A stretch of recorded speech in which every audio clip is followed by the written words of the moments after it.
On Autofiles, we look at the cars that Ford built to beat Ferrari and win at Le Mans in the 1960s, the Ford GT. The cars were better known as GT40s because they were 40 inches high.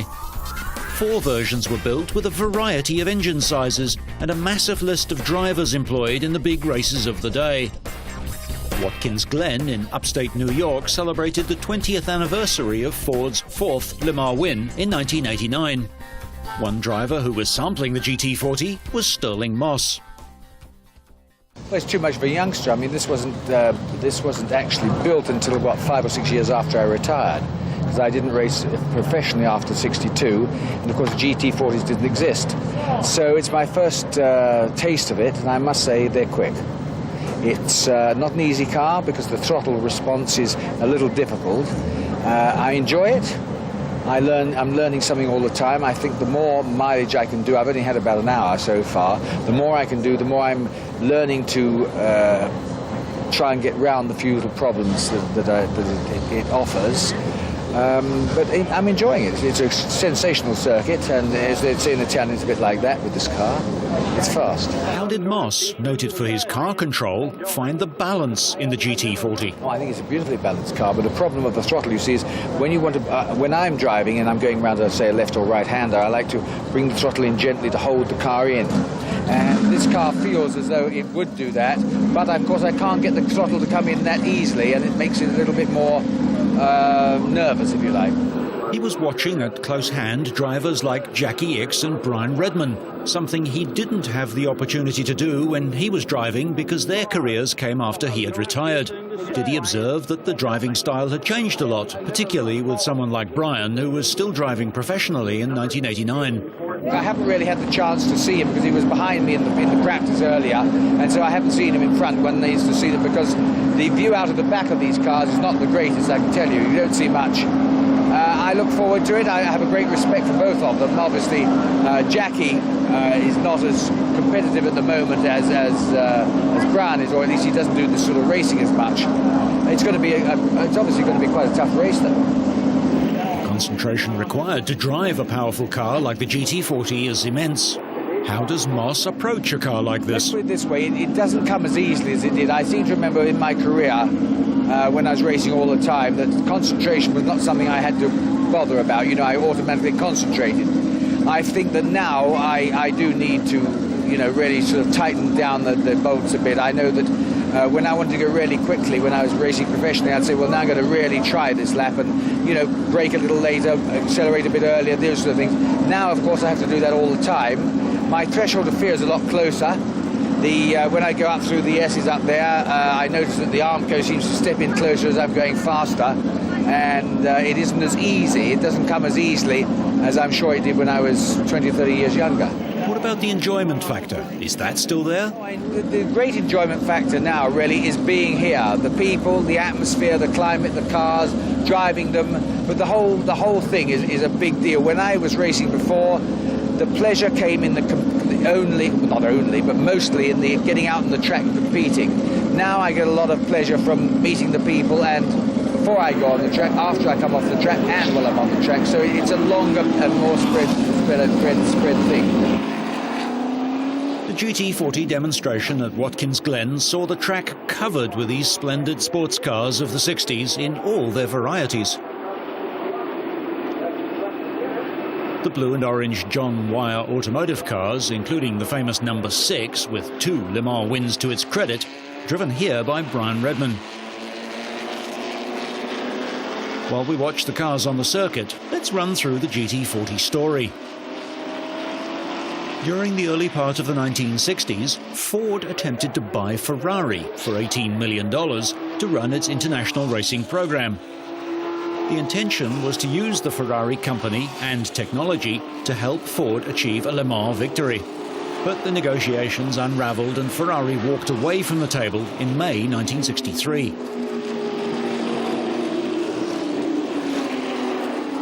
Roy Lunn was an Englishman who had begun his career at Ford of Britain and went to the United States in 1958. He'd played a role in helping to create the 1962 mid-engined Ford Mustang I concept. After the Mustang won, Roy Lunn, along with Ray Geddes and Donald Frey, turned their attention to a racing program.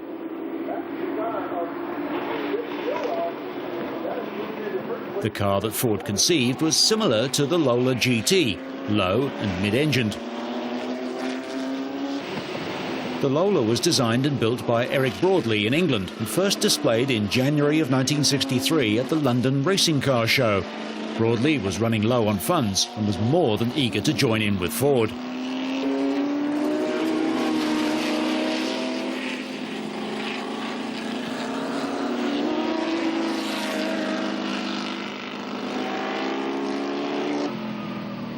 Borrowed from the Lola GT was the monocoque centre section and aerodynamic design. It was longer, wider and stronger with a rigid steel section. In the midsection lay an all-aluminium 4.2-litre V8 engine. The gearbox was a 4-speed Italian Colotti unit. The suspension was double wishbone. Excellent stopping power was provided by the 11.5-inch disc brakes on all 4 wheels.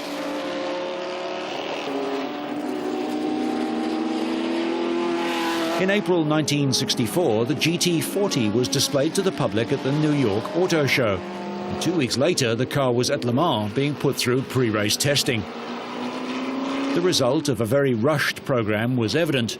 The car suffered from aerodynamic and stability issues and as a result ended in 2 crashes.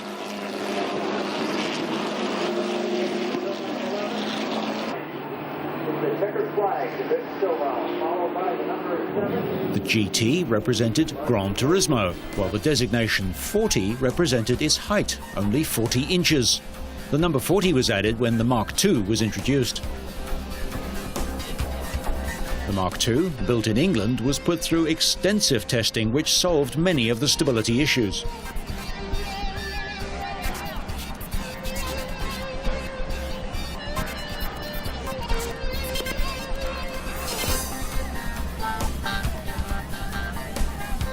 Carroll Shelby was brought on board to oversee the racing program.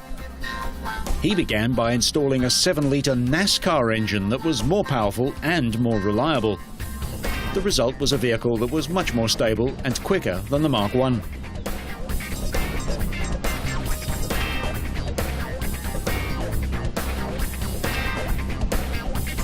For the 1965 Le Mans 24-hour, the Mark II proved to be a stronger contender, but resulted in another unsuccessful campaign.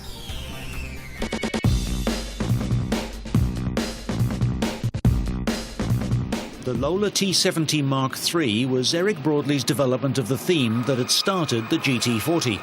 One, fitted with an Aston Martin engine, was fastest in practice for Le Mans at that time. Bob Bondurant, Jackie Ickx and Brian Redman discussing the racing scene with Moss and Carroll Smith, who was involved in building the cars. Ickx looks on in the sunshine. We speak to Brian Redman. Well, in the GT40, at least the one that Jackie Ickx and I are driving this weekend, which is the Mark II with a 7-litre engine, it weighs almost 3,000 pounds. It's got very little aerodynamic aids. In other words, it does not have ground effect like a modern Aston Martin or Group C racing car does. It weighs 1,000 pounds more, and the power is about the same. So there is a huge, huge difference. This is 20 years of development that we're looking at in the Group C Aston Martin against this 1967 Mark II Ford GT40. Now, what this means in practical terms is that when you come to a corner, the braking on this heavier, older car, you've really got to brake early, and the car's like this a little bit, and you think, you know. In the Group C car, you brake what seems to be unbelievably late. You hurtle into the corner and you just go bang like that, and the thing goes, and it doesn't do anything. It just stops, and then you turn, and it's got ground effect pulling it onto the ground, and it screams to the corner, and your head goes like this, you know, because of the G-force. Now, in these older cars, they are older cars. We're looking at 20-plus years. Redman also raced Porsches and Chevrons as well as the GT40s that came in between. How good was the GT40? Well, look, the GT40 was a brilliant car, and it became a brilliant car because of the influence and the money and the technical and engineering ability of the Ford Motor Company. The car actually started life as a Lola GT, which was built by Eric Broadley in England, and the rights were bought by the Ford Motor Company, and development then took place. And of course, under both Ford themselves with the Mark II and the Mark IV, and after that with John Wyer, with the earlier car, but in much later form, with wider wheels and with much less weight, was also highly successful. Driving for John Wyer, for Porsche and for Aston Martin, did he notice any change in management style over the years? Now, the style of management of the teams has changed quite a lot, because today there are immense commercial and financial pressures on the teams, and this is reflected in every aspect of it, from top management down to the man that sweeps the garage floor. Today, as in all sports, it doesn't matter what it is, the pressure is far greater, and in practical terms that means that 20 years ago, driving for John Wyer or for Porsche, any of the top teams, and John Wyer in particular, the style of life was very important. It was important to him and to the team that you stayed at the best hotels, that you ate at the best restaurants, and that everything was conducted in a relatively gentlemanly manner. Now today, that gentlemanly manner has gone by the board. It's how fast you go, how quickly you can do it, and how little they can pay you. For an American driver to have an American car that was competitive must have been a wonderful feeling. It was absolutely fantastic, because as an American being in Europe, starting out in the Cobras and then the GT40s, it felt so good to be able to beat Ferrari. And in '65, as you know, we were fortunate enough to win the World Manufacturers Championship. And when you win over there, you get up at the podium, they play the national anthem. To hear the good old USA national anthem really gets you right here in the heart, makes you feel proud to be an American in an American-built car. And it's just fantastic. What was it like to come back to these cars 20 years later and drive them again? I've never driven a Ford GT40 Mark IV. I only tested and raced the Mark Is, so I hopped in a Mark IV the other day, and it felt almost like a Mark I, except, of course, you have more power and a little longer chassis, and it felt good to get used to it all over again. I like it. The third generation of the GT40, the Mark III, was introduced in 1966, and only 7 were produced. Ford continued to fine-tune and prepare the GT40 for Le Mans. The GT40 led the 1966 race from the beginning. During the morning, the GT40s were ordered to reduce their speed for purposes of reliability. By noon, 20 hours into the race, 10 of the 13 Fords entered had been eliminated. The remaining 3 went on to capture first, second and third places, with New Zealanders Bruce McLaren and Chris Amon taking the victory.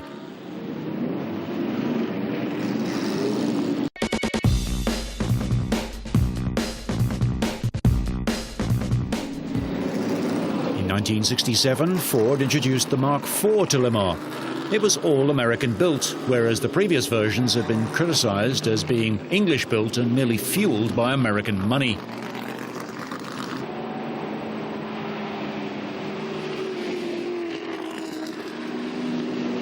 Of the 7 vehicles Ford entered for Le Mans in 1967, 3 crashed during the nighttime hours. When the checkered flag dropped, it was the GT40 driven by Dan Gurney and A.J. Foyt that beat the second and third place Ferraris by 4 laps.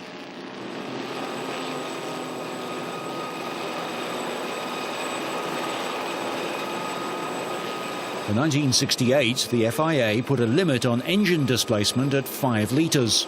Ford left international sports car racing and sold the cars to John Wyer. The Gulf Oil Company provided sponsorship for the team to enter the 1968 Le Mans 24-hour. The Wyer team's Mark I GT40 emerged victorious in both 1968 and 69.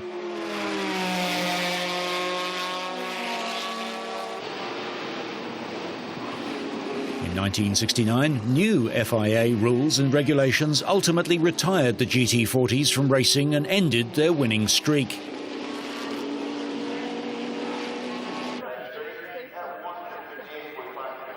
Around 126 race and road-going Ford GT40s were produced during their production lifespan.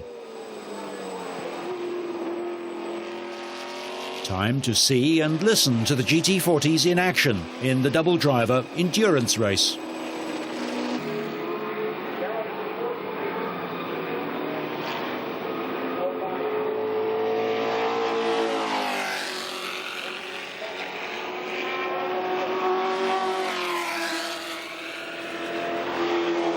Jackie X pressing on hard in number 18.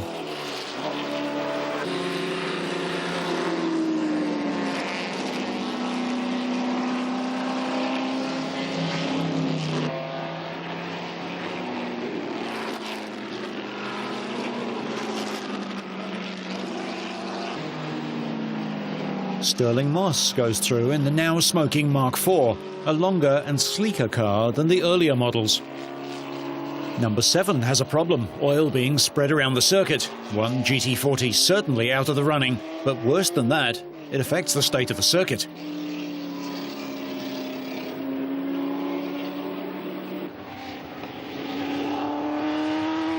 Australian Bib Stillwell still driving hard, as are X and Moss.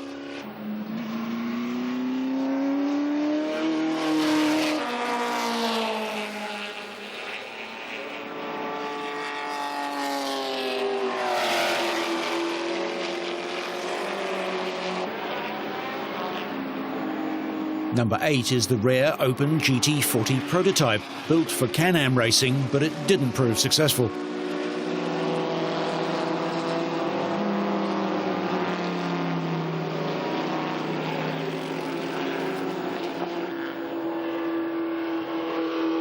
With the oil flag out, the safety car comes onto the circuit.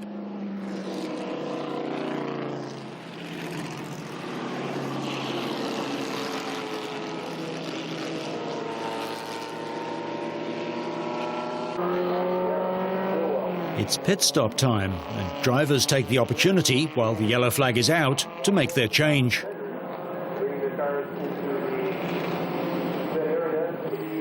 In comes Stillwell for Chris Lawrence to take over, as does the leading Lola Mark III. Meanwhile, more cement is spread on the oil, and X is in for Redmond to take over. Moss arrives at the same time for Bob Bondurant's turn at the wheel. Carol Smith directs operations. Moss and Bondurant exchange views as to the circuit and the condition of the car. Moss admits to not having driven hard. They're hoping to stay reliable throughout this long race. A problem for all long-distance races, which include more than one driver, is fitting people of different sizes comfortably into the same car. A push start for Brian Redman, and he's followed out by Bondurant, whose successful high-performance school has done so much for motorsport in the USA.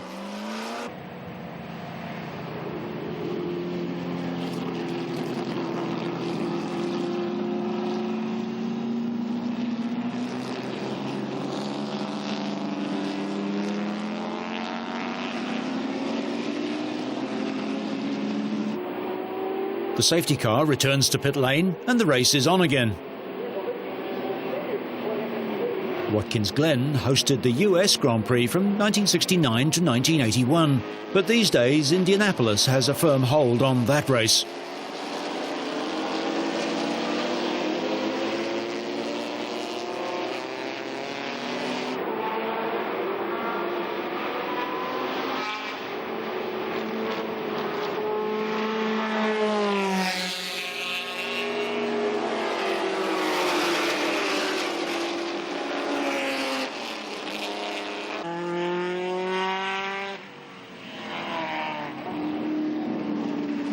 Brian Redman chased by Bob Bondurant.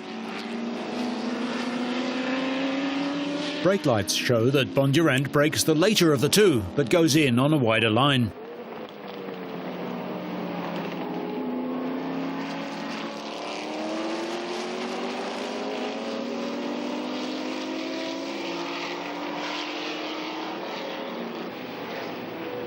Smoke is still pouring from the back of the Mark IV, and it's looking like the Bondurant-Moss race might be shorter than anticipated.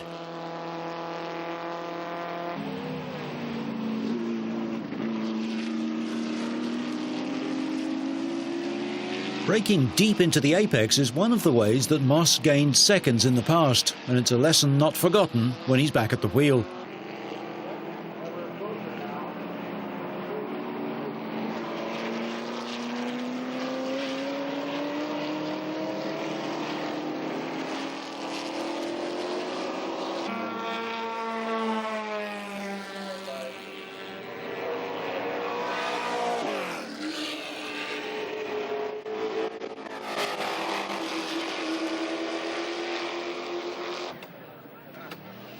With Stillwell's GT40 in the pits.